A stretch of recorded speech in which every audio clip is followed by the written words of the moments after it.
5월 가정의 달을 보내면서 긴 코로나로부터 교회가 회복되기를 원합니다. 또 여러분 가정이 아름답게 회복되기를 원합니다. 또 여러분의 일터가 축복으로 회복되기를 원합니다. 오늘 우리가 창세기 2장의 에덴 동산을 살펴볼 텐데요, 하나님의 창조의 클라이맥스는 사실 창세기 2장입니다. 1장, 시간을 창조하신 하나님이 첫째 날, 둘째 날, 그리고 여섯째 날까지. 그러나 2장 오면 일곱째 날, 즉 시간의 완성인 안식일을 창조하십니다. 땅을 창조하신 하나님께서 모든 것을 대표하는 에덴 동산을 지으십니다. 2장에서. 1장에서 사람을 창조한 하나님께서 2장에 가정을 만드십니다. 그 실상은 이 2장에 등장하는 안식일, 그리고 에덴 동산, 그리고 가정, 이게 실은 다 에덴 동산, 축복의 동산입니다. 에덴이란 뜻은 즐거움, 기쁨, 축복이라는 것입니다. 그러니까 안식일이 복된 날, 에덴 동산이 복된 곳, 그리고 가정이 하나님의 행복이 가득한 곳입니다. 2장이 중요한데 그 중에서 우리가 특별히 에덴 동산을 중심으로 좀 더 살펴보려고 합니다. 왜냐하면 이 에덴 동산은 오늘날 교회의 원형입니다. 모판이에요. 에덴 동산, 거기에 하나님께서 세워두신 가정이 오늘 우리 가정들의 원형, 모판입니다. 그리고 에덴 동산에서 하나님께서 아담과 하와에게 맡겼던 그 일이 오늘 우리 일터의 원형입니다. 그래서 오늘 에덴 동산을 확인하면서 비록 범죄에서 우리는 쫓겨났습니다. 그러나 에덴 동산은 하나님께서 우리 인류에게 하나님의 창조의 목적이고, 그리고 우리의 행복의 모습, 그리고 훗날 하나님께서 예수 그리스도 안에서 다시 회복시킬 우리의 영원한 희망을 보여주고 있습니다. 그러니까 총체적으로 말하면 에덴 동산은 하나님 나라의 모습인 것입니다. 그리고 요한계시록 22장 가면 회복된 낙원이 거기 보입니다. 생명수 강이 흐르고 강 좌우에 생명수 나무가 있고 12달마다 각 달마다 과일을 맺으며, 그리고 하나님의 은혜의 보좌가 예수 그리스도 하나님 어린 양 보좌, 거기서부터 물이 흘러나오는 이 모든 완성된 모습이 요한계시록 22장에 등장합니다. 자, 그래서 궁극적으로 하나님께서는 비록 우리가 범죄에서 에덴을 쫓겨나왔지만 이 땅에서 가정을 여전히 남겨두심으로 우리가 가정을 통해서 교회도 회복하고 가정도 회복하고, 그리고 하나님이 맡기신 세상도 회복하기를 원하십니다. 하나님이 도우시기를 축복합니다. 자, 그러면 우리는 먼저 에덴 동산의 가장 중요한 특징, 에덴 동산 중앙에 있었던 세 가지를 살펴보려고 합니다. 자, 여러분 알다시피 에덴 동산 중앙에 첫째는 뭐가 있습니까? 생명나무가 있습니다.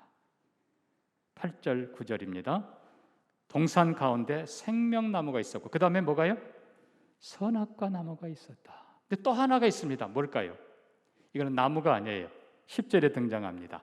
강이 에덴에서 흘러나와 동산을 적시고, 그리고 넷으로 갈라져서 온 땅에 퍼져 나아갑니다. 자, 에덴 동산 중앙에 있던 이 세 가지, 생명나무, 그리고 선악과 나무, 그리고 강, 에덴의 강. 자, 중요한 것은 하나님께서는 생명나무 열매도 먹으라 하셨어요.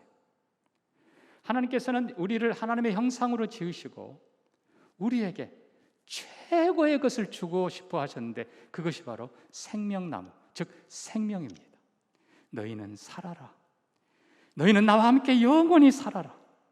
하나님의 사랑이고 하나님의 축복입니다. 어거스틴은 이 생명나무를 예수 그리스도의 상징이라고 선언합니다. 왜요? 우리에게 영원히 죽었던 우리에게 자신의 피, 자신의 생명을 내어주고 죽음의 십자가에 자신을 못 박고 대신 죽으심으로 우리에게는 영원한 생명을 주신 예수 그리스도를 보여주십니다. 그렇게 생명나무는 장차 올 영원한 십자가, 그리고 그 위에 진정한 생명의 열매 예수 그리스도, 바로 그분이십니다. 여러분, 예수 그리스도 안에서 죄 용서받고 죽었던 영혼과 그리고 죽었던 육신과 모든 것이 하나님과 함께 영원히 사는 축복이 여러분에게 있기를 바랍니다. 선악과 나무는 뭡니까? 하나님이 금하신 유일한 한 가지. 에덴 동산에 있는 모든 건 네가 마음대로 먹어도 좋고 마음대로 해도 좋다. 그러나 딱 한 가지 금한 것, 선악과 나무. 그것은 네가 주인이 아니다. 하나님이 주인이라는 걸 가르쳐주는 사실이고, 선악이라고 하는 것은 무엇이 선이며 무엇이 악인지 가르쳐주는 나무이라는 것입니다. 그러니까 결국 이 선악은, 자, 생명나무가 예수 그리스도를 상징한다면 선악나무는 하나님의 계명을 상징합니다. 하나님이 우리에게 계명을 주신 것은 우리가 주인이 아니라 하나님 그분이 주인이라는 사실입니다. 우리는 그분이 지으시고 그분의 계명을 따라 살 때 이 땅에서 가장 존귀하고 행복하게 살게 될 것입니다. 그래서 이 선악과 나무는 하나님의 계명, 하나님의 말씀, 하나님의 지혜, 결국은 하나님의 말씀이 선하다, 그 말씀 따라 사는 것이 선이고 그 말씀에 어긋나는 것이 악입니다. 그래서 선악과 나무, 우리가 하나님의 계명 어기지 않고 진리를 따라 선을 따라 값지게 살기를 주의 이름으로 축복합니다. 자, 그러면 이 세 번째 강은 뭘까요? 예, 당연히 이 강은 에덴 동산, 지금 9절 보니까 다 동산이 강조됩니다. 에덴 동산에서 물이 쫙 흘러나옵니다. 흘러나오는 이 물이 에덴을 한 바퀴 돌며 에덴을 풍성하게 적십니다. 그리고는 넷으로 나눠져 동서남북 다 흘러갑니다. 여러분, 이 만약에 아무리 에덴 동산이 좋다 하더라도 강이 없으면 얼마 후에 다 말라버릴 것입니다. 이 강이 모든 것을 풍요하게 하고 복되게 만들어 줍니다. 바로 이 강이 에스겔 47장 보면은 성전에서 물이 흘러나오고 그리고 점점 더 많은 강물이 되고 가는 곳마다 죽은 모든 나무들을 솟아나게 하고, 또 요한계시록 22장 말씀드린 대로 이 생명수 강이 하나님과 어린 양의 보호자로부터 흘러나오고 강 좌우편에 생명나무가 그리고 생명 열매가 맺고 모든 것을 솟아나게 합니다. 자, 결론으로 이 에덴 동산의 강은 굳이 생명나무가 예수 그리스도를 상징하고 선악과가 하나님의 계명을 상징한다면 강은 바로 성령의 은혜를 상징하는 것입니다. 여러분, 성령님은 오늘도 강물처럼 우리의 심령을 적시고 강물처럼 우리의 모든 것을 풍요하게 새롭게 복되게 만들어 주십니다. 그러니까 결국은 이 생명나무가 든든히 서 있고 그리고 선악의 나무 하나님의 계명이 온전히 선포되고 그리고 생명 강수가 흘러넘치는, 이게 에덴의 첫째 모습인데 교회가 이렇게 회복되기를 원합니다. 교회의 유일한 생명 예수 그리스도가 온전히 선포되고 예수 십자가가 튼튼히 서 있는 교회, 그리고 하나님의 영원한 계명, 변치 않는 계명이 온전히 서서 하나님의 창조의 질서를 바로 따라가고 그곳에 성령께서 언제나 풍성한 생명과 은혜, 축복을 공급하는 교회, 이 땅의 모든 교회들이 되기를 주님의 이름으로 축복합니다. 자, 우리는 두 번째 또 하나의 에덴 동산의 중요한 걸 봅니다. 그건 결국 에덴 동산의 주인들입니다. 하나님께서는 에덴 동산을 사람을 위해 지으셨습니다. 그러니까 사람 없는 에덴 동산, 꼭 무인 동산이 사실 별로 의미가 없습니다. 이 모든 것 하나님께서 우리 사람을 위해 주셨습니다. 8절 9절 계속 보면 하나님께서 동방의 에덴을 창설하시고 지으신 사람을 거기에 두니라. 또 15절을 보면 여호와 하나님이 그 사람을 이끌어 에덴 동산에 두어 그것을 경작하며 지키게 하니라. 결국은 에덴 동산의 주인은 사람, 하나님께서 그렇게 세워주신 것입니다. 정확하게 말하면 아담의 가정입니다. 자, 그래서 우리는 사람이란 무엇인가? 우리나라도 그렇지만 대개 이 인간을 표현하는 용어가 바로 인간, 관계를 표현하는 것입니다. 사람은 관계입니다. 인간은 세 가지 관계 속에 살아갑니다. 먼저는 우리를 하나님의 형상으로 지으신 그 하나님을 바라보며 하나님과의 바른 관계에 살도록 하십니다. 여러분, 결국 에덴도 창조한 분이 하나님이시고 우리도 창조한 분이 하나님이세요. 그래서 모두의 주인인 하나님을 바라보며, 그리고 우리의 형상이 원래는 희미합니다. 우리는 빛 자체가 아니에요. 우리는 달처럼 반사체에 불과해요. 그러나 우리의 원형인 하나님을 바라보며 예배하며 닮아갈 때 우리 안에 하나님의 아름다운 형상이 풍성하게 드러나게 될 것입니다. 그것이 존귀한 삶이에요. 그래서 하나님을 경외하며 하나님을 닮아가며 하나님을 배우며 하나님의 선과 지혜와 그 권위와 능력을 늘 공급받는, 이게 첫 번째 하나님과의 관계입니다. 두 번째 관계는 인간과의 관계입니다. 사람과 사람의 관계. 그리고 세 번째는 인간과 피조물, 자연과의 관계입니다. 자, 근데 우리가 이 가운데를 들여다보면 인간 사이의 관계가 또 세 가지인 것을 봅니다. 인간 사이의 관계는 보면 첫째가 아담과 하와, 부부 사이의 관계입니다. 우리가 창세기 1장으로 가보면 하나님께서 우리의 모양, 우리의 형상을 따라 사람을 만들되 남자와 여자를 만들고 이렇게 돼 있어요. 그러니까 결국 창세기 1장대로 하면 남자만이 아니라 여자도 하나님의 형상입니다. 아멘입니까? 왜 그런가 하면 중세에 이상하게 이 헬라의 이원론이 들어오면서 마치 남자는 고상하고 여자는 아닌 것처럼, 실은 반대인데, 반대도 아니에요. 실은 똑같습니다. 남자도 여자도 둘 다 하나님의 형상입니다. 아멘. 자, 그리고 창세기 2장에 보면 하나님께서 아담과 하와를 지으셨는데 아담이 남자 여자라 부릅니다. 자, 이 남자라는 뜻은 강하다, 히브리어로 이시 그럽니다. 욕하는 게 아니에요. 이시. 여자는 약하다라는 뜻은 이샤 그럽니다. 약하다. 그러니까 하나님께서 남자는 강하게 지으셨고 여자는 약하게 지으셨어요. 근데 이것이 힘에 있어서 그런 것이지 다른 건 또 달라요. 그러니까 하나님께서 남자와 여자를 다르게 창조하셨지만 둘 다 하나님의 형상이라는 사실. 실은 남자가 강한 것은, 남자는 근육이 있어서 한꺼번에 힘을 쓰기 때문에 그렇습니다. 그러나 남자는 쉽게 지칩니다. 반대로 여자는 한꺼번에 힘을 못 쓰는 대신에 즐겨요. 오래가요. 남자는 한 가지에 집중합니다. 여자는 다양한 걸 할 수 있어요. 그래서 성경 보면 돕는 배필 그랬습니다. 그러니까 부부가 또 하나 중요한 건 하나님께서 아담과 하와를 지으시고 둘이 한 몸이 될지니라 그랬어요. 아예 한 사람처럼 한 가정을 이루고 함께 살아가는 것입니다. 이 성경의 원리를 바로 안다면 오늘날 가정을 우리가 바로 지켜갈 수 있고 가정을 깨뜨리려고 하는 모든 악한 시도를 막아낼 수 있습니다. 한 남자와 한 여자 둘 다 하나님의 형상, 강함과 약함 다르게 창조했지만 서로 돕게 하셔서 하나님께서 행복하게 살게 하시고 그리고 생육하고 번성하며 이 땅의 창조의 목적을 실현하게 하십니다. 그래서 우리 부부 사이가 정말 하나님 앞에서 서로 존중하고 그리고 한 몸 되어서 한 세상을 행복하게 살아가는 여러분 되기를 축복합니다. 아멘 안 하는 분은 문제가. 축복합니다. 두 번째 관계는 부모와 자녀의 관계입니다. 분명히 하나님께서는 생육하고 번성을 하셨습니다. 그래서 하나님의 형상으로 지음받은 부부가 사랑하며 합력하는 그들에게 하나님께서 자녀를 주시고 그리고 그 자녀에게, 자녀는 사실 어떻게 보면 백지 상태예요.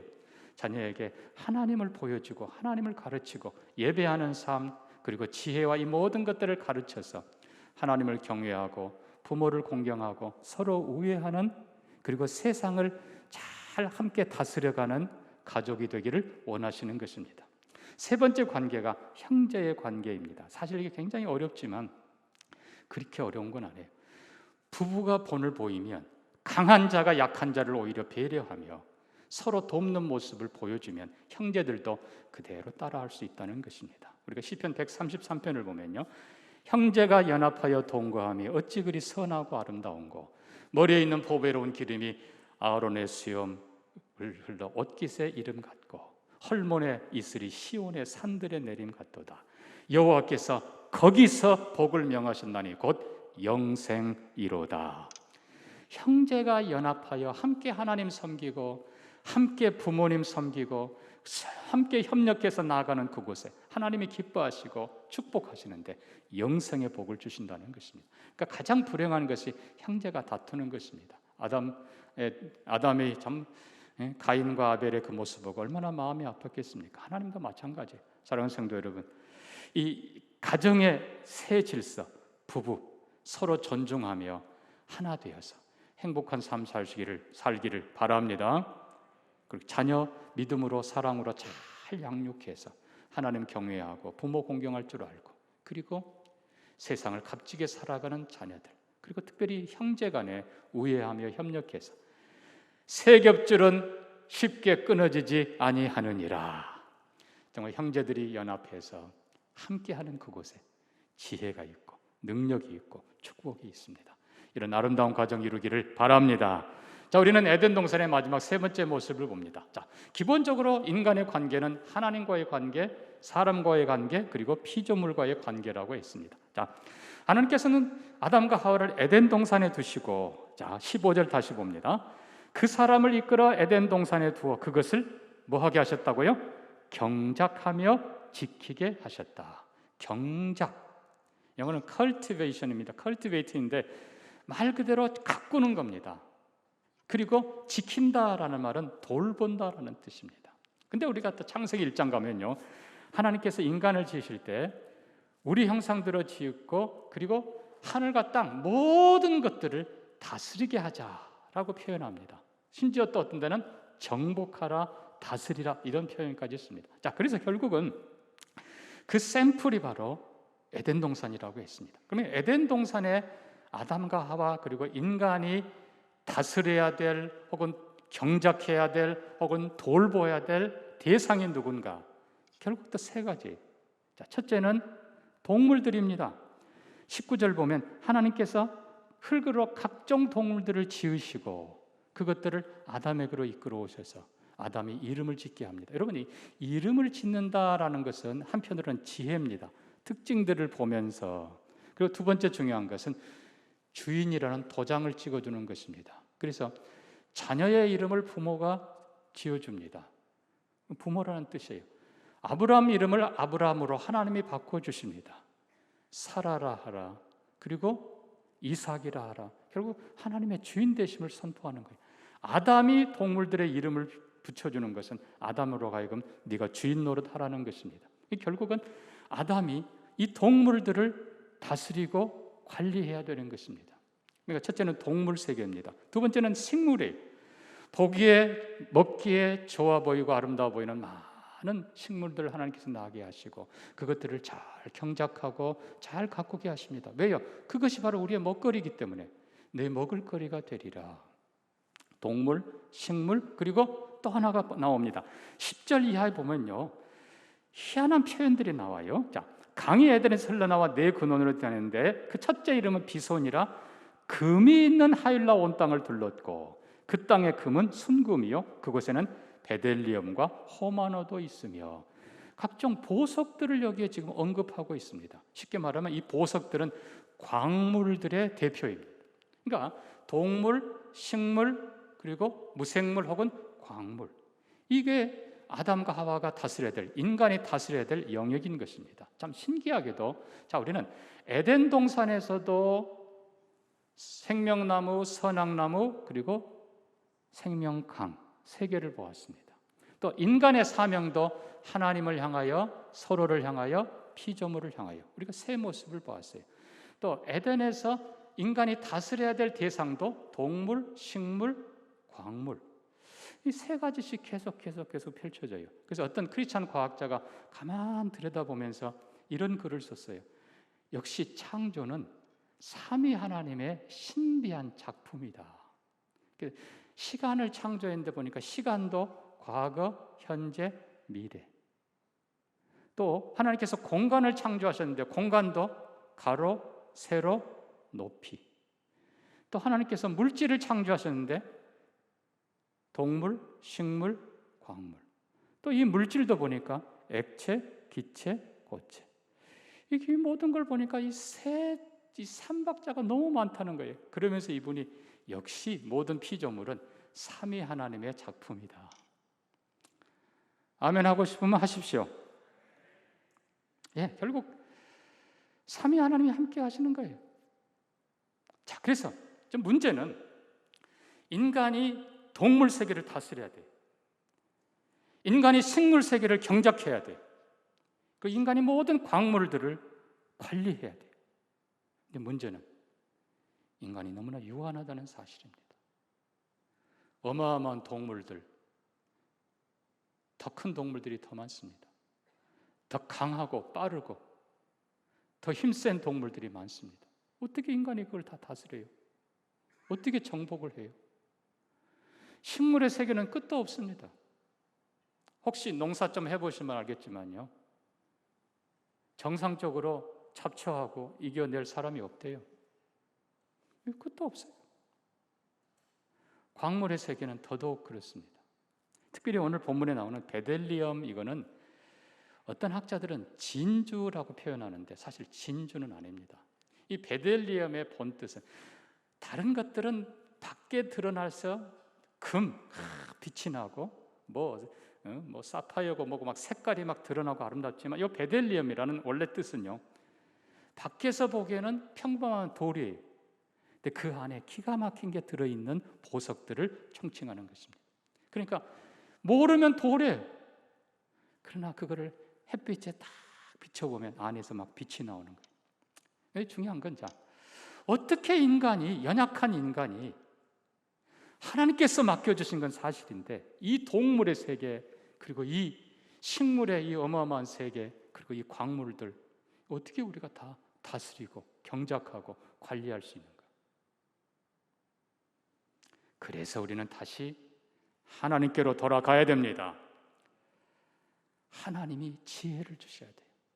아담이 동물들, 하나님이 지으신 동물들을 보면서 그 동물들의 특징을 따라 이름을 지어주는 것처럼, 식물들도 경작하면서 어떤 식물은 빛을 좋아하고 어떤 식물은 싫어하고, 어떤 식물은 물을 더 좋아하고 싫어하고, 어떤 식물은 강하고 약하고, 뭐를 맺고, 이거를 결국은요 연구해야 되는데, 중요한 건 지혜라는 사실입니다. 여러분, 근데 이 지혜는 인간에서 나오지 않아요. 창조주 하나님이 지혜를 주십니다. 그래서 인간이 늘, 여러분, 정말 크리스찬 과학자들이 고백해요. 어떨 때는 답답해서 연구가 진전이 안 되고 이해가 안 되고, 그러나 기도할 때 하나님이 은혜 주시고, 말씀 읽을 때 하나님이 지혜를 주십니다. 이 결국은 인간이 지혜 빼면은 동물 세계 다스릴 수가 없어요. 그러나 하나님께서는 기도하고 하나님을 찾을 때 말씀을 통해서 지혜를 주십니다. 사랑하는 성도 여러분과 사랑하는 여러분 자녀들에게 하나님께서 지혜를 가득 부어주셔서 이 모든 것을 깨달아 알고 잘 다스릴 수 있기를 축복합니다. 두 번째 필요한 게 있습니다. 그것은 바로 사랑입니다. 결국은 여기 지킨다라는 말의 원뜻은 돌본다라는 거죠. 영어로 take care. 여러분, 결국 돌보는 건 뭐예요? 사랑하며 아껴주는 것입니다. 어떤 시인의 노래처럼 모든 죽어가는 것들을 사랑해야지. 결국 사랑하는 거예요. 여러분, 지금 이제 현대 과학이 다 확인한 것은요, 모든 생명체는 다 사랑을 먹고 산다는 것입니다. 식물도 사랑한다고 축복해주고 쓰다듬어주고 좋은 것 먹이고 하면 그냥 식물도 기뻐서 춤추고 그냥 꽃 피고 열매 맺고 무성해요. 근데 실제로 한번 해보십시오. 알 필요는 없어요. 그냥 욕하고 막 그냥 발로 차고 하면 그 식물 죽어버려요. 동물은 더더욱 그렇습니다. 결국 사랑해주는 거예요. 작은 동물, 큰 동물 다 사랑해주면, 얼마 전에 보니까 사자, 이렇게 큰 사자가 그냥 막 어떤 사람 향해 달려오는데 보니까, 알고 보니까 잡아먹으려는 게 아니고 이 사자 어릴 적에 자기를 돌봐줬던 그 주인, 그 사람 만나니까 좋아가지고 사자가 앞발을 들고 껴안고 그냥 입을 맞추고 애기처럼 그냥, 여러분, 이 땅의 모든 생명체는 다 사랑으로 살아갑니다. 그럼 결국은 우리가 사랑으로 그것들을 돌보는 거예요. 근데 문제는 우리에게 그만큼 풍성한 사랑이 있느냐? 결국은 이 사랑도 하나님으로부터 받아야 됩니다. 하나님의 마치 햇볕이 그 무궁무진한 그 에너지를 우리가 받는 것처럼 하나님의 무궁무진한 그 사랑을 풍성하게 받아서 모두를 사랑할 수 있기를 주의 이름으로 축복합니다. 하여튼 사랑으로 대하면 모든 것이 다 아름다워집니다. 전에도 얘기했습니다만 팔레스틴 보십시오. 팔레스타인 사람들이 사는 곳은 황무지, 그러나 이스라엘 백성들이 사는 곳은 그냥 나무가 우거지고 똑같은 조건이, 그러나 그걸 하나님이 주신 기업을 사랑하며 최선을 다하니까 그렇게 아름다운 에덴 동산처럼 되어가는 것입니다. 지혜, 사랑, 마지막 한 가지 중요한 것이 있습니다. 그것이 바로 성실입니다. 다른 표현으로 말하면 책임입니다. 책임. 여러분, 결국 하나님이 맡기신 것, 어떻게 해서든지 끝까지 감당하려고 할 때 하나님께서 지혜 주시고 사랑 주시고 권위 주시고 감당하도록 인도해 주십니다. 결국 이 책임감, 성실, 이게 주인이, 우리가 말하잖아요. 병든 주인이 일꾼 두 몫, 세 몫을 한다고요. 그게 바로 주인의식이에요. 이제 마지막 시대에 참 더 이상 자연 해파되면 이제 큰일 납니다. 회복이 안 돼요. 우리가 정말 주인의식을 가지고 하나님이 우리에게 맡기신 모든 자연 만물들, 우리가 정말 지혜로 하나님이 원하시는 그 다스림이 있기를 바랍니다. 그 사랑으로 우리가 잘 돌볼 수 있기를 바랍니다. 그리고 정말 우리가 하나님이 맡기신 모든 것 잘 관리해서 마지막 시대 성도들 때문에, 교회 때문에 이 세상이 평화롭고 아름다워지기를 축복합니다. 그 유명한 자동차 왕 헨리 포드,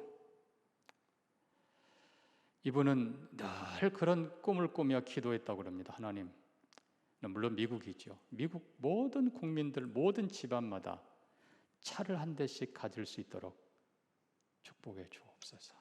그때는 이제 사실 마차가 끌었고 이런 시대입니다만은 광활한 땅, 차가 있어야 될 걸 내다보면서 이 헨리 포드는 꿈을 꿉니다. 차, 국민차. 그래서 저렴하게 그리고 튼튼하게 모든 국민이 차를 갖도록. 근데 또 그 허황된 꿈을 그의 아내가 계속 기도해 줍니다. 하나님, 우리 남편의 꿈이 이 땅 미국의 번영을 위해서 이루어지게 해 주옵소서. 결국은 이 헨리 포드, 이 포드 자동차가 상용화, 그리고 하여튼 여러분 디트로이트 가보면 아십니다만 자동차 그냥 완전 저렴하게 모든 국민이 타는 차를, 그런 시대를 만들었습니다. 그러니까 꿈을 꾸는 남편, 그리고 기도하는 아내. 이제 이 부부가 대성공을 거두고 어마어마한 회장으로 돈도 많이 벌었겠죠. 근데 이분들이 은퇴할 때 진짜로 아담한 집을 한 채 마련하고 자기 전 재산을 다 기부를 했죠. 사람들이 놀랍니다. 아니 회장님, 저택도 아니고 어떻게 요만한 집을? 그랬더니 이 헨리 포드 이분이 하는 말이, 가정은 하우스, 집이 아닙니다. 가정은요, 꿈을 꾸는 남편과 기도해주는 아내와 그리고 예수님이 계시면 가장 행복합니다. 아멘. 사랑하는 성도 여러분, 여러분 가정에 먼저는 교회가 아까 말씀드린 대로 생명나무 예수 그리스도가, 십자가가 든든히 서 있어야 됩니다. 교회가 하나님의 계명, 하나님의 주인 되심이 확실히 서야 됩니다. 성령의 강물처럼 넘쳐 흐르는 곳이 되어야 됩니다. 문제는 이것이 교회만이 아니고 여러분의 가정도 그렇게 되기를 축복합니다.